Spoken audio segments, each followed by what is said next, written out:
இப்ப மிதுன லக்கணம் அப்படின்னா மிதுன லக்கணத்தினுடைய 10வது வீடு எந்த ராசி?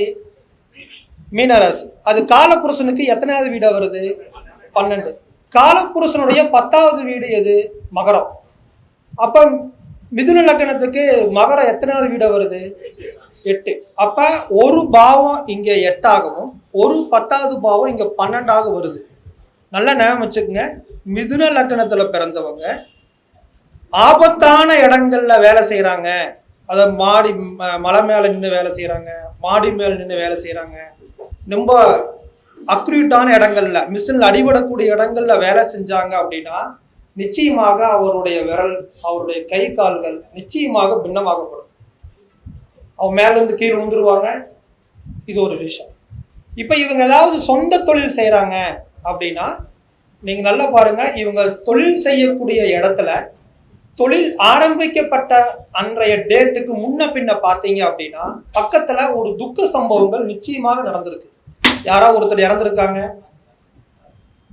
துக்க சம்பவம் பட்டுன்னு ஒரு சவுண்ட் வருது. நிமித்தா கரெக்டா தான் சொல்றது. அப்ப யாராவது ஒருத்தர் இறந்துருப்பாங்க, அடிபட்டிருப்பாங்க, ஏதாவது ஒரு சம்பவங்களை கொடுக்குது. அப்ப இவங்க உற்பத்தி பண்ணக்கூடிய தொழிலுக்குள்ள போகாம இவங்க மேனேஜரா இருக்கிறது, ட்ரேடிங்கா இருக்கிறது, அஸ்ட்ராலஜரா இருக்கிறது, லாயரா இருக்கிறது, இன்வெஸ்ட்மெண்ட் பண்ணாம பண்ணக்கூடிய தொழில்ல இவங்க 100% அந்த தொழில் மூலியமாக வெற்றி அடைகிறாங்கன்னு சொல்லலாம். இப்ப மிதுன லக்கணத்துல பிறந்தவங்க நல்ல ஆராய்ச்சியாளரா இருப்பாங்க, ரொம்ப சிந்தனையாளரா இருப்பாங்க. அதுக்கு காரணம் என்ன அப்படின்னா 3ஆம் பாவம் 5ஆம் பாவம் அப்படின்னு சொல்லக்கூடிய காலபுருஷனுடைய 5வது வீடு மிதுன லக்கணத்துக்கு 3வது வீடா வரும். நல்லா ஞாபகம் வச்சுக்கோங்க. காலபுருஷனுடைய 5வது வீடு சிம்ம ராசி, மிதுன லக்கணத்துக்கு 3வது வீடா வரும்.